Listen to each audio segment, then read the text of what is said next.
చివరకు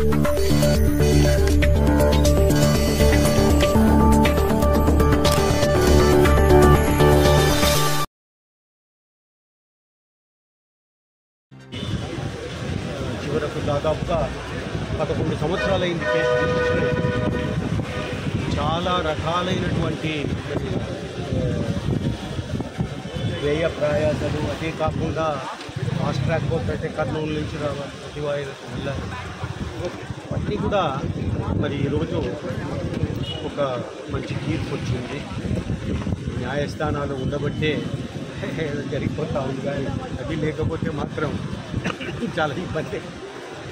ఈరోజు మరి ఈ యొక్క తీర్పు ఏదైతే ఉందో అప్రిషియేట్ చేస్తున్నాము. మా వాళ్ళంతా కూడాను చాలామంది లాయర్స్, ఒక టీం, రవి గారు కానీ లేకపోతే శుక్కర రాజేంద్ర ప్రసాద్ గారు, అదే రకంగా మిగతా వాళ్ళంతా చాలా బాగా ఇన్డెప్త్గా చూసి వాదించడం జరిగింది.